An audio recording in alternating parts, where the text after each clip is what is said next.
Hello everyone, welcome to That Weird Podcast. मेरा नाम है देव. Today we are finally on our episode number 10. काफी लंबा ब्रेक था. And today we will be talking about Indian anime dubbings, Hindi dubbings जो होती हैं. मेरे साथ है मेरा co-host RJ. हेलो गाइस, कैसे चल रहे जिंदगी, बाल बच्चे सब ठीक? And with us today is a guest who has actually worked with Crunchyroll. PXS Prince Singh नाम है उनका. So he worked on an episode for सुकना का हिंदी वॉइस एक्टिंग डबिंग करी है उन्होंने.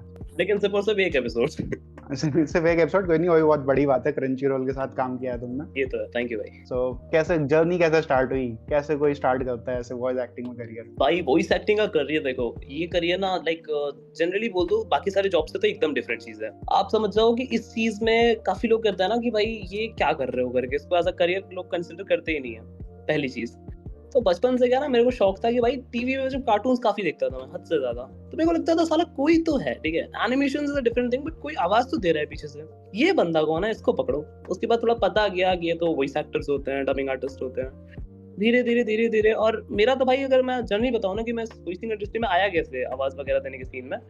मैं एक दिन क्लास में रैंडमली बैठा हुआ था भाई, ठीक है, जब मेरी 12th चल रही थी तो मैं रैंडमली बैठा हुआ था. मेरा एक फ्रेंड मेरी लाइक ऐसी नॉर्मली मैं मतलब मेरे को ना टीचर पीछे से कुछ सुना रहे थे, ठीक है, लिटरली बताओ तो मुझे गालियां दे रहे थे वो. तो वो मेरे को ऐसे चिल्लाते हुए कहते हैं, वो कहते हैं कि भाई क्या तेरे को तमीज वमीज नहीं है क्या बात करने की. तो मैं पता नहीं कैसे तो आवाज शिफ्ट हुई है, मैं ऐसे बोल दिया उन करके कि मैं तो सही बात कर रहा हूँ, आपको क्या दिक्कत है. मतलब वॉइस टोन चेंज करके. हाँ, मतलब गलती से हो गया था उस दिन. तो वो नोटिस करता है, मैं एक मिनट तूने कैसे बोला, एक बार फिर से बोल. मैं कहा अच्छा रुक करता हूँ. तो फिर मैंने जब चेंज किया तो सही में चेंज हो गई. ऐसे ही करके उसने बोला कि भाई तू वॉइस वगैरह दे सकता है, और बस ट्राई करते करते बड़ी. पहले मैंने करे थे कमीशन वर्क्स, हर एक स्टेट के सरकारी योजना वाले टाइप्स नहीं होते कि और देश की सरकार ने हमारे लिए ये कर दिया है, श्री हेमंत सोरेन जी ने ये किया है झारखंड वगैरह के लिए. मतलब अनाउंसमेंट टाइप का, जैसे एड्स जो चलते हैं. हाँ, एड्स वगैरह वो जो, अरे वो नहीं देखे आपने जो आज ये वाली योजना निकल गई है, इससे युवाओं को ये फायदा होगा. मतलब जहाँ जो गलियों में कभी कभी घूमते रहते हैं हाँ, उससे ही मैंने स्टार्ट किया था. जो भाई बताना चाह रहे हो उसे पीएसए कहते हैं, पब्लिक सर्विस अनाउंसमेंट. या तो बस वैसे ही करा था. फिर धीरे धीरे आ गया मेरे पास. एक सबसे पहले जो मैंने काम किया था ना, वो किया था मैंने कैफे का प्रमोशन का काम. उसके लिए वॉइस ओवर करना था, और वो पहला प्रोजेक्ट था जिसके मुझे बहुत कम पैसे मिले थे. मतलब उसने मेरे को दिए थे 900 रुपए. वो भी मेरे बोलने पे बोलता है भाई 700 रुपए दूंगा. मैं नहीं भाई 200 रुपए बढ़ाओ कम से कम, मेरा करियर तुम साला मेरे को डिमोटिवेट कर दोगे इस चीज से. मतलब ये प्रोजेक्ट्स मिलने के लिए भी क्या पहले कोई पोर्टफोलियो रेडी किया था? नहीं, पोर्टफोलियो रेडी नहीं करना पड़ता भाई. देखो अगर आपको लाइक डबिंग वगैरह करनी है तो सिंपल सा चीज है, आपको स्टूडियो के साथ कांटेक्ट में रहना पड़ेगा. और स्टूडियो में जितने भी डायरेक्टर्स है आपको मतलब जब मतलब मान लीजिए कि उनको पता ही नहीं है कि आप क्या करते हो वगैरह वगैरह, तो अब आपको वो कैसे ढूंढेंगे, सीधा सा बात है. तो you have to be in contact with them. आपको अपना वॉइस सैंपल वगैरह भेज के रखना पड़ता है उनको कि हाँ भाई मेरी वॉइस टोन ऐसी है वगैरह है, आपके पास कोई कैरेक्टर आए तो मुझे बताओ. तो स्टार्टिंग डेज में तो आपको ट्राई करना पड़ेगा जा जाके कि भाई मेरी आवाज ऐसी है, आपके पास कोई कैरेक्टर है या नहीं है वगैरह वगैरह करके. ऐसे ही होता है. मतलब लॉट ऑफ नेटवर्क बिल्डिंग. हाँ, नेटवर्क सीधा आप समझिए, वो जो मार्केटिंग नहीं होता, वो क्या करते हैं वो लोग, जो 3 मेरे अंदर जोड़ो वगैरह वाला सीन. तो 3 स्टूडियो जोड़ो, चौथा स्टूडियो मिलेगा. Multi level marketing. पोर्टफोलियो तो जरूरी है ही है, साथ में अपनी नेटवर्किंग स्किल्स पे भी काम करना पड़ेगा कि आपको खुद अप्रोच करना पड़ेगा स्टूडियोज को. ऐसा नहीं कोई आपके पास आ रहा है कि हाँ तुम करोगे. बिल्कुल. और when you will become a very good actor, like आपको सब जानने लग जाएंगे, तब काम आपके पास चल के आएगा. मैं आपको कुछ सवाल पूछना चाहूंगा. You are working as a professional voice over artist. तो एक वॉइस ओवर आर्टिस्ट की डबिंग इंडस्ट्री में किस टाइप से जिंदगी चलती है? How it all started, how you came into the existence of voice dubbing. As an आपने स्कूल का इंसिडेंट बता दिया है, तो उसके बाद भी काफी सारे स्ट्रगल्स रहे होंगे, कुछ चीजें अचीव की होंगी. तो देखो, सबसे पहली बात तो इस इंडस्ट्री में अगर आप ये सोच के आते हो कि आप बहुत सारा पैसा कमा लोगे, तो फैक्चुअली बता देता हूँ ये इंडस्ट्री आपके लिए नहीं है भाई. अगर आप में पेशेंस है, जैसे मैंने आपको बताया था कि इसमें टोटली आपको अगर काम चाहिए तो फर्स्टली आपको कॉन्टैक्ट्स बनाने पड़ेंगे. स्टूडियोज को बताना पड़ेगा कि ब्रो मैं एक एक्टर हूँ, मैं एग्जिस्ट करता हूँ, मेरी आवाज़ ऐसी है, आपको मेरे को काम देना है तो आप दे सकते हो, और आपको सैंपल्स भेज के रखने पड़ते हैं. तो सबसे ज्यादा बड़ा स्ट्रगल है भाई कि वो जो पीरियड होता है ना, जब आपको स्टूडियो बाय स्टूडियो भटकना पड़ता है, सबको बताना पड़ता है. वो डिपेंड करता है, किसी का 2 स्टूडियो में हो जाता है, कोई लकी रहता है, एक स्टूडियो में गया, वो सिलेक्ट हो गया, वो बन गया वो ऑफिशियल वॉइस एक्टर उसी दिन. किसी का 10 स्टूडियो जाके भी रिजेक्ट हो जाता है, कोई 20 स्टूडियो में रिजेक्ट होता है. स्टूडियोज के साथ कैसा एक्सपीरियंस रहता है? लाइक बहुत प्रोफेशनलिज्म रहता है? मैं बताता हूँ. सबसे पहला जो एक्सपीरियंस था वो मेरा इतना वियर्ड था. लाइक सीन क्या था ना, वहाँ पे बस एक छोटी सी क्लिप थी, वो ऑडियो बुक की डबिंग थी, ठीक है, मेरे को याद नहीं है नाम उसका, बिकॉज मैंने अभी से 2 साल पहले करा था उसको. सो ऑडियो बुक की डबिंग थी उसकी, उसको हिंदी में करना था. उसके लिए ऑडिशंस चालू थे वहाँ पे, तो मेरे को बुलाया गया था. कि आ जाओ, आप आके मिल सकते हो। वो नहीं बोला था कि काम फिक्स है। मैं समझ के चला गया कि काम फिक्स है। वहां जाके बोलते हैं कि वहां जाके मेरे को बोलते हैं कि ब्रो आपको ना यहाँ पे ऑडिशन देना पड़ेगा। मैं कहा I was ready for it, I don't have any problem, मैं दे देता हूँ आपको अभी ऑडिशन। तो वहां पे मैंने जब देखा ना, तो मैंने देखा भाई 20 से ज्यादा लोग आए हुए थे। आई थॉट आए होंगे काम से, पता चले सारे के सारे ऑडिशन वाले हैं, सबको वॉइस एक्टर बनना है। 10 लोग स्टार्टिंग के छट गए। फिर जाके मेरा नंबर आता है 13वां नंबर पे। 13 नंबर पे मैं गया। देखो डबिंग का मेरे को उस टाइम तक पता नहीं था कि कैसे होता है। तो डबिंग का प्रॉपर्ली कैसे होता है ना, मैं समझाता हूँ। स्टूडियो जैसे मान लो इधर हो गया, एक साइड स्क्रीन लगी होगी जिसपे आपके जो डायलॉग्स होंगे, और एक तरफ की जो स्क्रीन होगी वहां पे जो सीन आप डब कर रहे हो या फिर जो बुक आप डब कर रहे हो वो प्ले होगी।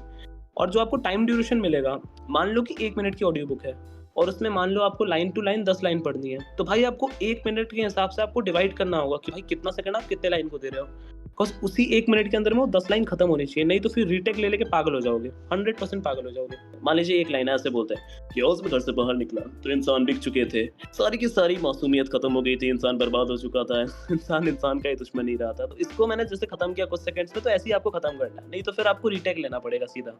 एक बार मैं सुना था राजेश कावा सर बोल रहे थे कि बहुत स्ट्रिक्ट होते हैं जो प्रोड्यूसर्स होते हैं या जो भी स्टूडियो वाले होते हैं। मोस्टली इसमें पता है बॉडी लैंग्वेज का बहुत खेल रहता है। देखो क्योंकि वहां पे भाई प्रोफेशनल लोग बैठे हुए हैं। अब काफी लोग क्या करते हैं ना, मैंने एक देखा था, मेरा एक एक्टर है, मैं नाम नहीं लूंगा उसका, वो मेरा एक दोस्त है अच्छा, और वो एक वॉइस ओवर करता है, वहां पे गया हुआ था। वो क्या किया ना कि जैसे ही गया सामने माइक के पास बैठा और वो पैर मोड़ के बैठ गया, पैर पे पैर चढ़ा के बैठ गया और ऐसे घुमा के कहता है कि आज तो मैं काम करके ही जाऊंगा वगैरह वगैरह करके। तो सामने में जो डायरेक्टर थे ना, वो सीधा उसको बोलता है बाबू इधर आना, तो सीधा बोलते हैं कि तुम जितना जल्दी हो सके मेरे स्टूडियो से बाहर जाओ।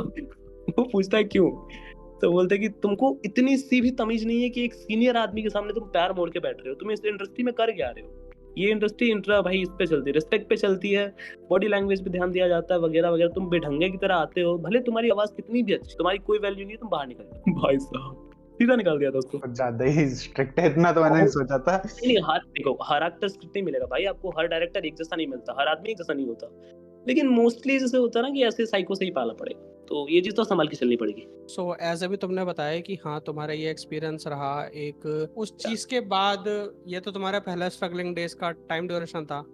हाँ उसके भाई बाद हाउ यू केम अप, कैसा रहा स्ट्रगल, कितना टाइम लगा एक पर्टिकुलर, मतलब एज एन जिस प्लेस पे तुम अभी तक अभी हो उस प्लेस तक उस पे पहुंचने में आने पे कितना कितना टाइम और टाइम लगा लगा। तुम्हें? लाइक जिस दिन मैं वैसा सीन हो गया था उस दिन मैं रिजेक्ट हो गया था भाई, मैं फाइनल नहीं हुआ था। और उसके बाद से तो भाई मैं सही बता रहा हूँ, मैं मन किया कि भाई छोड़ देता हूँ, क्या तो मैं रिजेक्शन खा गया। बिकॉज मैं बचपन से एक ऐसा लड़का रहा हूँ ना जिसको लाइक घर वालों किसी चीज की कमी होने नहीं दी, मतलब जो चाहिए मेरे को मिल जाता है। तो उस दिन मैंने जिंदगी में पहली बार रिजेक्शन खाई थी कि भाई किसी चीज के लिए मुझे मना कर दिया गया था। तो भाई मैं 2 महीने तक तो ये चीज छोड़ दिया पूरी तरह से, मैं कहा छोड़ो नहीं होगा। फिर 2 महीने बाद मैं सोचा कि यार अब 1 साल ड्रॉप ले रखा है स्कूल से, कुछ तो करना पड़ेगा। तो फिर एक और जो ऑडियो बुक का बताया मैंने आपको, वो वाला प्रोजेक्ट फिर मिला मेरे को करके, वो फिनिश करा। फिर वैसे ही करते करते मैंने फिर कैफेज के लिए किया, फिर स्कूल्स के लिए किया, करते करते ना उसके बाद से मैंने 10-20 प्रोजेक्ट ऐसा कर लिया। उसके बाद मेरा कॉन्फिडेंस ऐसा बिल्ड हुआ कि नहीं ब्रो अब मैं कर सकता हूँ ये चीज, वापस से लगे रहना इसमें। तो अब तक टोटल कितना टाइम हो चुका है, 3-4 साल? नहीं ब्रो ज्यादा नहीं हुआ, 2.5 साल, हाँ 3 साल बोल सकते हो, 3 साल कंप्लीट हो जाएगा 1-2 महीने में तो पक्का। और 3 साल में अब तक कुछ क्या फैन डब्स भी किए हैं, जो जैसे यूट्यूब पे लोग फैन डबिंग करते हैं? ब्रो फैन डबिंग्स का सीन क्या था ना, मैं बताता हूँ। मैंने क्या करा है, मैंने थोड़ा सा ना वॉइस एक्टिंग से हट के चीज करा है। मैं एक स्ट्रीमर हुआ करता था। फ्री फायर करके एक गेम होती थी, पता है आप लोगों को, खेला होगा ऑब्वियसली, खेला होगा। पबजी का lower version free fire. PUBG का लोअर वर्जन है। तो मैं एक स्ट्रीमर था फ्री फायर की ना, एक पेरेंट कंपनी थी बुया करके, बुया इंडिया, बहुत लोग जानते होंगे बुया को। तो वो क्या करती थी, वो अपने पे स्ट्रीमिंग प्लेटफॉर्म, मतलब समझिए वो एक टोटली बोलो तो एक इंस्टाग्राम टाइप का था। आप उसमें स्ट्रीम कर सकते थे, लाइव कर सकते थे। तो ये जो आवाज का टैलेंट है ना, इसके दम पे वहां पे मेरे हो गए थे 45 के फॉलोवर्स। और मेरे काफी अच्छे कॉन्टैक्ट्स थे, लाइक 3-3, 4-4 मिलियन वाले फ्री फायर यूट्यूबर्स जो अभी भी एक्सेस करते हैं, वो सारे मेरे अभी भी अच्छे दोस्त हैं। तो उनके थ्रू थोड़े बहुत कॉन्टैक्ट्स मिले। लाइक ऐसा होता था ना, बंदे लाइक पॉपुलर प्लेयर्स के साथ खेल रहे तो देख के इंटरेक्ट करते थे, फॉलोवर्स बढ़ते जाते थे वगैरह वगैरह। तो वो मतलब एक्सक्लूसिव प्लेटफॉर्म था, सिर्फ उसी पे स्ट्रीम करता था? हाँ बुया पे करता था। यूट्यूब पे मेरा एक चैनल था, 18 के सब्सक्राइबर्स थे मेरा। लाइक सबसे बड़ा गलती मेरी जिंदगी का हो गया था कि वो मेरे साथ, मेरा एक दोस्त है ठीक है, उसके साथ वो पार्टनरशिप का चैनल था। उसने 45,000 रुपीज में, एग्जैक्ट 45,000 रुपीज में उसको ऑफर मेरा चैनल सेल करने का। भाई 18 के सब्सक्राइबर्स थे, मोनेटाइज चैनल था, बहुत मेहनत करके मोनेटाइज करवाया था उस चैनल को हमने। उस पर वॉचिंग आती थी भाई, ऐसा नहीं बोल सकते नहीं आती थी, 200 की वॉचिंग चल रही है, और क्या चाहिए इंसान को। रेवेन्यू जनरेट हो रहा था अच्छा खासा। उसने बेच डाला चैनल मेरे से बिना पूछे। कंबाइंड प्रोजेक्ट था, तुम दोनों साथ में करते थे उस पे काम? या कंबाइंड प्रोजेक्ट था, यही तो गलती कर दी थी भाई। कभी भी कोई काम स्टार्ट करो ना तो वो खुद का करो तुम, बिकॉज़ उस पे तुम्हारा कंट्रोल रहता है कि तुम्हें वो कब तक करना है या कब बंद करना है। कोई दूसरा करता है तो भाई दुःख बहुत होता है। यही चीज़ है। मतलब 18K और 200 की वॉचिंग तुम बता रहे हो डेली की, तो बहुत सही है। भाई बहुत सही था। मेरे पास अभी भी कुछ-कुछ लाइक मैं आपको भेज दूँगा, वो क्लिप्स वगैरह देखना आप। तो मतलब वॉइस एक्टिंग के साथ साथ गेमिंग में भी इंटरेस्ट है। हाँ, गेमिंग में भी इंटरेस्ट था, वही चीज़ है। मतलब बोल सकते हो दोनों चीज़ को उस पे भी ग्रो हुआ था, तो ये वॉइस के दम पे ही हुआ था, बस लोग को मैं कमेंट्री देखने आते थे। बेसिकली करता क्या था ना, मैं कस्टम टूर्नामेंट्स होते थे ना, तो उसमें मैं कमेंट्री करता था, ठीक है? तो मैं कास्टर था एक तरह से। ओ, ये तो और अच्छा है। कास्टिंग तो बहुत बढ़िया काम है, मतलब उससे सही में इंटरेस्ट आता है देखने में। ऑब्वियसली एक रॉकी एंड आरडीएक्स करके एक चैनल है, उनके साथ भी करा। बेसिकली अपन करते हैं सिंपल से काम, थे भाई क्या क्लू वॉल मार रहा है बंदा, यार इसकी गेम प्ले देखो, ये क्या मार रहा है। ऐसा सीन था। ये तो काफी सही चीज बताई कि जैसे वॉइस एक्टिंग से करियर शिफ्ट करने में भी और भी ऑप्शंस है, लाइक कमेंट्री। या कास्टिंग एंड ऑल, जिसमें भी आवाज की नीड है भाई, नहीं भी कर सकते। सो हम सुकुना की आवाज में जानना चाहेंगे कि व्हाट यू वांट से और tell us about your voice over work और दैट एनिमे जिसके आप पार्ट सुकुना है। जेजेके की बात कर रहे हो? जुजुत्सु काइसेन काफी अच्छा एनिमे है। जुजुत्सु काइसेन के अंदर में सबसे जो बेटर चीज मेरे को ये लगती है कि हर एक कैरेक्टर की एक अपनी कहानी। जैसे कि आप नानामी केंटो को ले लो ना, वो बंदा इतना बैडेस्ट बनता है, लेकिन उसको जो मृत्यु दी गई वो बंदा वो डिजर्व नहीं करता था। माहितो जैसे गधे के हाथ से मरना तो वो बिल्कुल भी डिजर्व नहीं करता। तो कभी कभी राइटर्स की भी गलती रहती है। अब भाई हम तो कैरेक्टर्स हैं, राइटर्स को थोड़ी मार के चेंज कर सकते हैं स्टोरी। तुम्हें क्या लगता है जैसे लोग किस तरह से देखते हैं डबिंग को? लोग प्रेफर करते हैं ना कभी कभी कि ओरिजिनल ही देखें एंड डबिंग को कभी कभी क्रिंज बोल देते हैं। क्या थॉट्स हैं उस पे? मैं सीधा मार्केट आपको समझा देता हूँ इसका। जितने भी लोग हैं एनिमे वॉचर्स इंडिया में, उसके 20 से 25% ही लोग ऐसे हैं जो लोग उसको उसमें देखना पसंद करते हैं, जापानीज में सब इंग्लिश सबटाइटल्स के साथ। अब जो दूसरी पार्टी आती है वो थोड़ी सी ज्यादा मेजोरिटी में है। वो आपकी 25% वाली नहीं है, वो आपकी 50% वाली है। वो है इंग्लिश में डब देखने वाली, मतलब इंग्लिश डब देखने वाले लोग। और जो परसेंट ऑडियंस है जो बची हुई है, ये देखती है हिंदी डब। मुझे क्या, मैं तो मांगा रीडर हूँ। आपका कुछ नहीं। I want to give you a scenario prince. As you know, बताओ भाई। इंडिया का एक पहला एनिमे रिलीज हुआ था कर्म चक्रा नाम से, कर्म चक्र, स्टूडियो हाँ भाई नाम दुर्गा की सुना है तरफ इसका। से। हाँ, studio if Durga. You got a chance to dub it, will ये यू लो डू दैट? भाई, एक बात बताओ, अपनी देश की मिट्टी से किसको प्यार नहीं होता है भाई? घुस जाऊंगा यार, तुम चांस दिलाओ यार। Currently, that anime's pilot 0 episode Bengali में dubbed है, तो if I suggest you to dub it in Hindi, would you do that? भाई बिल्कुल करूंगा, बिना कुछ सोचे बोलता हूँ, मैं बिल्कुल करूंगा। क्यों नहीं करूंगा? That would be perfectly amazing because कर्म चक्रा के पायलट एपिसोड के बाद स्टूडियो दुर्गा ने उस एनिमे पे काम करना बंद ही कर दिया बिल्कुल। They just went completely missing, उनका स्टूडियो गायब हो गया है and there was nothing available for that. ऐसा Yeah. क्यों? Nobody gave it a green light to present it on a OTT or release it on somewhere else. कर्म चक्रा के साथ भाई तो सबसे बड़ा जो चीज हो गया ना, ये हो गया जो कूल लोग होते हैं ना, मैंने क्या बोला आपको, वो लोग का क्या रहता है, उनको घंटा मतलब नहीं होता कि इंडिया की चीजें बेकार होगी भाई। उनको ना प्लॉट देखना है ना स्टोरी देखना, उनको क्या देखना है भाई, के ड्रामास देखने हैं बाहर के। जनरली बाहर की चीजों को सपोर्ट करते हैं भाई, इंडिया में हो। सीधे शब्दों में अगर फास्ट एंड फ्यूरियस में गाड़ी बिल्डिंग से निकल रही है वो कूल है, और अगर रोहित शेट्टी गाड़ी उड़ा रहा है क्रिंज तो है, वो क्रिंज है, सीधा वो फालतू क्रिंज है, है। क्रिंज है। हाँ, क्रिंज है वो, सीधी बात है। इलॉजिकल सीन्स अगर बाहर की सीरीज में देखोगे ना तो वो उन्हें लॉजिकल लगेंगे, इंडिया में लॉजिकल चीज भी इलॉजिकल है इनके लिए। तो वही ना भाई, घर की मुर्गी दाल बराबर। एग्जैक्टली। सीन पता है क्या हुआ? उन लोगों ने क्या कहते हैं, एक बंगाली प्लेटफॉर्म को होई भी चोई। हाँ, होइचोई को भी उन लोगों ने पिच किया था, हॉटस्टार को भी पिच किया था। इन दोनों को पिच करने के बाद दोनों में से कोई भी एक्सेप्ट करने को तैयार नहीं था। तो उसके बाद उन लोगों ने हार के एंड में यूट्यूब पे अपना वो पहला पायलट एपिसोड डाला जो 25 मिनट का था। वीडियो पिट गई होगी, यही हुआ होगा। नहीं, 342K व्यूज हैं उस। That is a very good views भाई। फिर ऐसा क्यों हो गया? ऐसा क्यों हो गया? जस्ट बिकॉज सी, उन लोगों को फर्स्ट एपिसोड देखना है, दे विल लव इट। उन्हें कोई फर्क नहीं पड़ता कि नेक्स्ट एपिसोड आए ना आए, उन्हें देखना है और देख के क्रिटिसाइज करना है, even though helping them. Okay, जैसे अभी हम लोग इस बात कर रहे थे ना कि वो गायब हो गया या इंडियन सपोर्ट नहीं करते, ऐसी तुमने आज एक स्टोरी डाली थी कि वो सोनी ये और नारुतो के बारे में।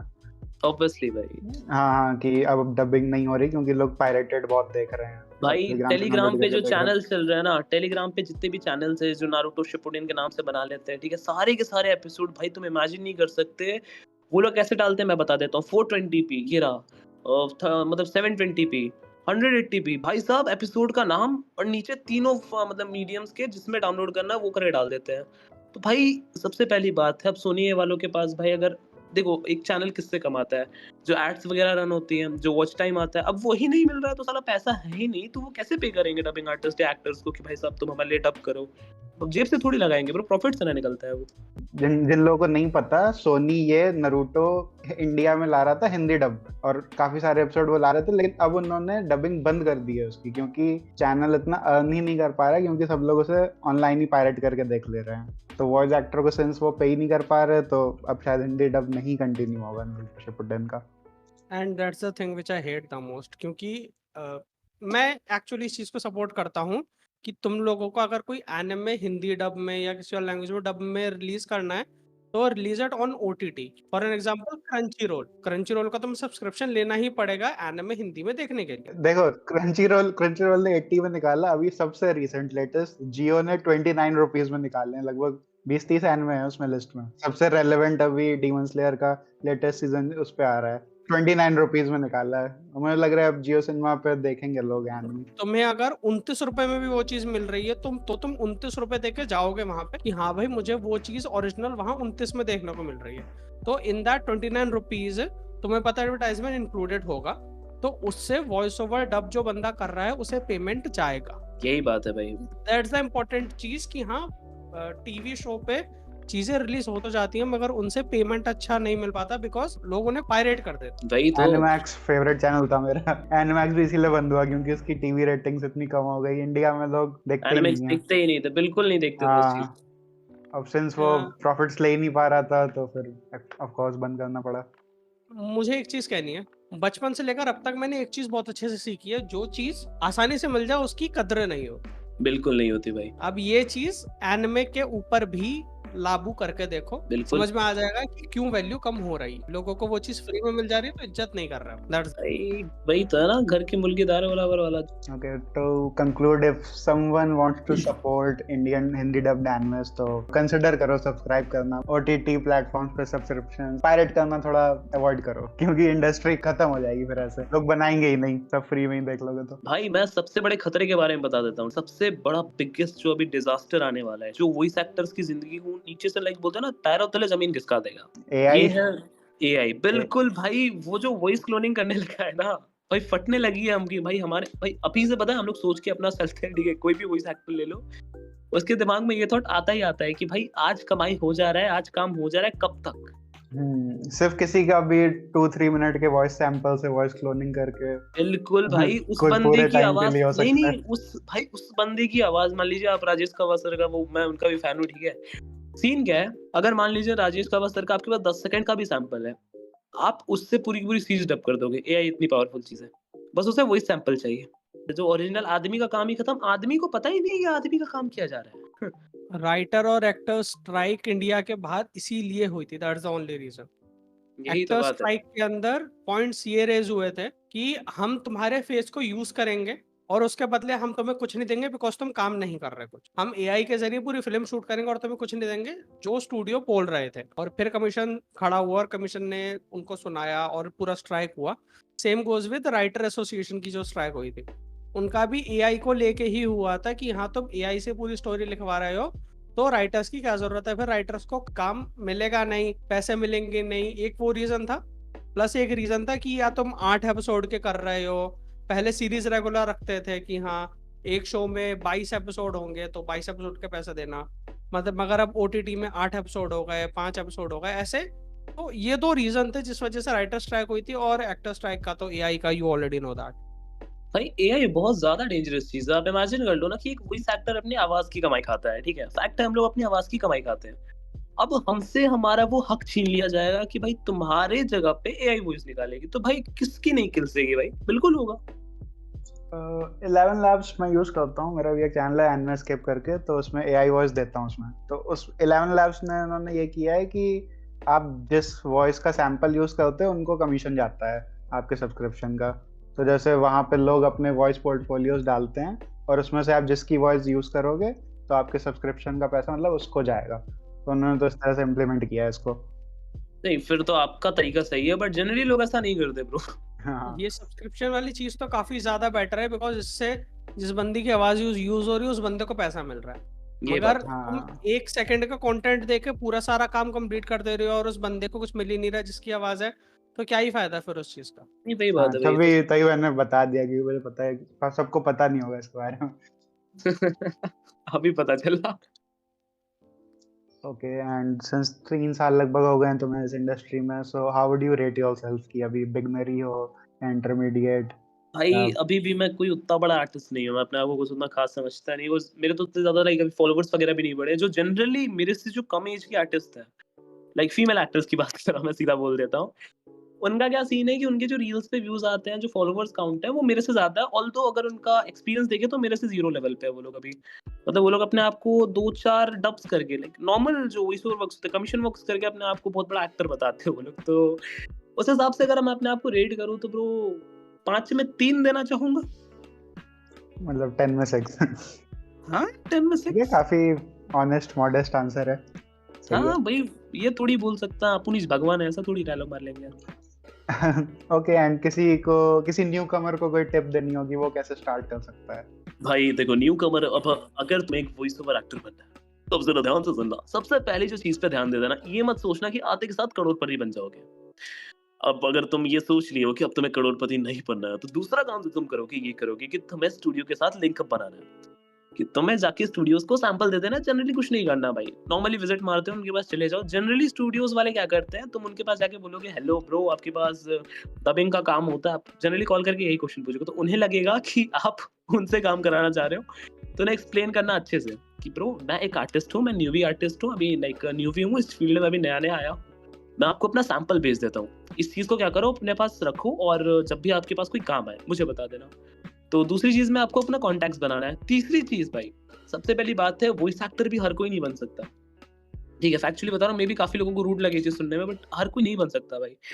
सीन क्या है, आपको वॉइस कंट्रोलिंग आनी चाहिए। ठीक है मतलब आपको अपनी आवाज को कब भारी करना है, कब कम करना है, कब ब्रीदिंग कंट्रोल करनी है, कब क्या करना है, ये तो बहुत बड़ा फैक्ट बन के आ जाता है। बिकॉज बहुत लोग क्या करते हैं, उन्हें काम भी मिल जाता है भाई, उन्हें ऑडिशन से भगा दिया जाता है।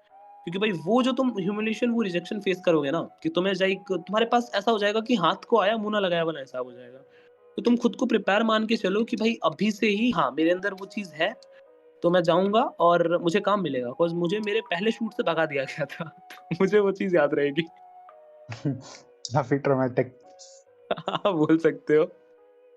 As you said previously that you were talking about an anime जो तुम्हारा आने वाला है, तो मैं जानना चाहूंगा उस एनिमे के बारे में जिसके बारे में अभी तुम बात कर रहे थे। एनिमे आने वाला है, मेरा नहीं है एनिमे तो भाई वो सबसे पहले बात उसको निकाल रही है वावाबी स्टूडियोज। हाँ जी। या उसके ओनर है वो है सौरभ राव चौधरी। इनसे मेरी मुलाकात हुई थी एनएफएस एक रांची में हुआ था, तो मैं वहाँ पे गया हुआ था, मेरे को उसे बुलाया था वो लोग, और वहाँ काफी सारे क्रिएटर्स आए थे जैसे एनिमे टीएम टॉक्स वगैरह, एशकर वगैरह, जानते हो गया ये लोग आए हुए थे। और सीन क्या होता है कि वहाँ पे इनका प्रमोशन चल रहा था, मतलब लोग ऐसे प्रमोट करने आए हुए थे कि एक एनिमे आने वाला है, इंडियन एनिमे वगैरह। पहले ये लोग क्या था कि इंग्लिश में डब करवाए हुए थे, फिर हिंदी में जो डबिंग करवाई थी उसकी वहाँ पे एक छोटी सी स्क्रीनिंग करवाई थी, वहाँ पे प्रोजेक्टर वगैरह था इसके लिए। सो मैं उनके स्टॉल पे गया था रैंडमली। ठीक, तो मैंने ट्रियो का एक पोस्टर भी खरीदा था, लाइक अराउंड 50 रुपीज कॉस्ट के हो मेरे को। तो मैं जब परचेज करा तो वहाँ पे उनके जो लाइक डायरेक्टर वगैरह थे वो बैठे हुए थे। तो वो मेरे को बोलते हैं कि तुम्हें कोई सा एक्टर हो, मैं कहा हाँ सर। तो मेरे को कहते हैं कि तुम मेरे साथ कांटेक्ट में रहो। उन्होंने मेरे को अपना विजिटिंग कार्ड दिया था कि तुम मेरे साथ कांटेक्ट में रहो, एक एनिमे अभी आने वाला है ट्रियो, मैं इसका डायरेक्टर हूँ, और एक बार थोड़ा कांटेक्ट में रहना वगैरह वगैरह करके, और अगर हमें नीड पड़ती है हम तुम्हें कांटेक्ट करेंगे।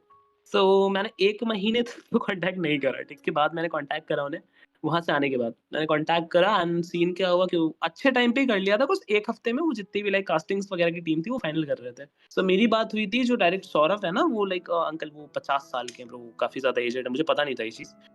तो उनसे मेरी बात हुई, उन्होंने कहा कि ठीक है, मैं लाइक मेरा सैंपल वगैरह लिया, और अभी मेरे को कैरेक्टर बताया भी नहीं है कि कौन सा कैरेक्टर मिलेगा, बट फिक्स है कैरेक्टर मिलेगा। ट्रियो का पोस्टर मिला था शायद कॉमिक कॉन में इस बार। कॉमिक कॉन में मिला होगा, हाँ कॉमिक कॉन में भी हाँ आया था। ग्रीन कलर के बाल हाँ कुछ ग्रीन ऐसे कलर के लड़की थी। 3 कैरेक्टर्स हैं, ग्रीन बाल वाला कैरेक्टर, पिंक बाल है, और एक के ब्राउन बाल है, चश्मे लगे हुए। हाँ हाँ इसका पोस्टर पैम्फलेट कुछ तो मिला था कॉमिक कॉन में। मिला होगा। ये एनिमे का स्टूडियो कहीं बंगाल के आसपास है क्या? हाँ बंगाल बोल सकते हो आप, कोलकाता सॉल्ट लेक के पास ही है। Okay okay okay, that's perfect. अब से ये इंडिया का सेकंड एनिमे हुआ? हाँ बोल सकते हो, इंडिया का सेकंड एनिमे है। सेकंड भी नहीं, थर्ड। सेकंड या थर्ड अटेम्प्ट होगा, क्योंकि जब तक पूरा एक कोई सीजन प्रॉपर नहीं निकालता मैं नहीं कंसिडर कर सकता कि एक पूरा एनिमे इंडिया का है। आई मीन अटेम्प्ट है। यही तो। देखो, तुम अगर इसे प्रॉपर एनिमे भी मानो तब भी ये थर्ड एनिमे माना जाएगा। फर्स्ट था हमारा Ramayana the legend of prince Rama, सबसे पुरानी वाली। मूवी। हाँ, उसके बाद Karma Chakra and then third ये। देन ये थर्ड एनिमे। हाँ, इंडिया में एनिमे का मार्केट प्रमोट करना है यार, जो बात तो क्लियर है कि इंडिया में लाइक जैसे बाहर के एनिमेस कुछ भी आते हैं ना, तो भाई उनकी हाइप अपने आप ही बन जाती है कि भाई साहब एक एनिमे आ रखा है वगैरह वगैरह। वैसे इंडिया में भी होना चाहिए, तो अभी धीरे धीरे लोग आगे आ रहे हैं, बनेगा धीरे धीरे। मांगास पे भी काम हो रहा है, जैसे वो क्रिकेट बाउंड्री मांगा आई है निर्वाणा, हाँ। तो एटलीस्ट मांगास पे तो काम हो रहा है। कौन सा निर्वाणा? हाँ मतलब एटलीस्ट इंडियन मांगास पे कुछ काम हो रहा है। निर्वाणा पड़ा हुआ है मेरे पास। मेरे पास भी है। हाँ मेरे पास भी है। वो मेरे को फ्री में दिए थे, एनिमेस्ट वालों ने फ्री में भेजी थी, मेरे पास है, मेरे पास पड़ा हुआ अभी तक। Same here, same here. Scene पता है क्या है, एक्चुअली इंडिया के अंदर एनिमे का बहुत प्यारा और बहुत बढ़िया मार्केट बन सकता है, मगर बिल्कुल बन देखो, सकता है, फैंस बहुत हैं। फर्स्ट ऑफ ऑल अगर पैसों वाली बात हम करें, चलो एक बार को प्रिंस, तुम, मैं, देव, हम लोग फ्री में काम करने को मान गए, मान गया। मगर फ्री में ना हम काम करते टाइम अपना पूरा पोटेंशियल नहीं देंगे, इतना हम पैसे मिलने के बाद देंगे। भाई वो तो फिर वो हो जाएगा। देखो कहीं से अगर कुछ अर्न होता है ना, तो उसमें पोटेंशियल देने का मन भी करता है कि चलो ये अर्निंग सोर्स है मेरा, तो Exactly. लगा दो भाई इसमें पूरा दम। ये तो Exactly, है। वही चीज। अगर फ्री में बोलेंगे तो हम कर देंगे काम, ऐसा नहीं है, बट वही है कि वो वाली बात नहीं आएगी। आनाकानी दिखाएंगे कि हाँ भाई यार अब आज मजा नहीं आ रहा, कल आज करेंगे। मजा नहीं आ रहा है, कल कर देते हैं। ऐसे क्या डेडलाइन सर पे रहती है ना भाई, कि भाई आज को ये शूट निपटाना, भाई बड़ा मजा आता है, अंदर से वो प्रेशर फील होता है ना, तो काम करने में जो मजा है वो डबल आता है। और भाई करना है तो मतलब कर देंगे। उसके बाद अगर डायरेक्टर तुम्हारे सामने खड़े होकर सेम लाइन 5 बार चेंज कराएगा तो तुम 5 बार करोगे। अरे बिल्कुल करेंगे भाई, कुछ वो पैसे भी कर रहा है उस चीज के। एग्जैक्टली। तो विद दिस कंक्लूजन मैं लास्ट टाइम पूछना चाहूंगा प्रिंस, हाँ जी जाते जाते हमारी ऑडियंस को कुछ बताना चाहेंगे? जाते जाते तो भाई मैं एक चीज कहना चाहूंगा कि अगर तुम एक वॉइस ओवर एक्टर बनना चाहते हो, अगर इस फील्ड में तुम आना चाहते हो, तो पेशेंस लेके आना। Be ready for failure. या be ready for failure. Failure face करके ही कोई भी बड़ा आदमी बना भाई, ये बात याद रखना हमेशा। तो इस बात पे मैं एक बात कहना चाहूंगा कि एक पत्थर पे जितनी बूंद गिरती है वो उतना ही सुधरता जाता है, उतना ही निखरता जाता है। इस चीज का ध्यान रखो कि टूट टूट के ही तुम सागर बन पाओ। बूंद बूंद से सागर बनता है, फैक्ट है ये। एग्जैक्टली। और बूंद बूंद से आकाश भी बनता है, जो कि मैं हूँ। ऑब्वियसली सागर की बूंद से आकाश बना। कोई सेंस नहीं बन रहा। मेरे बाप का नाम सागर है, काट दे रहा है ऐसे। सागर की बूंद से आकाश बना। ओ भाई ये तो अच्छा था। बन गया। अरे सेंस बन गया, ठीक है। Okay, thank you so much for joining, Prince. Welcome, bye, welcome. So he goes by the handle PXS Prince on Instagram. You can check him out. Okay, thank you everyone for listening. Stay weird, stay awesome. Take care. So bye bye.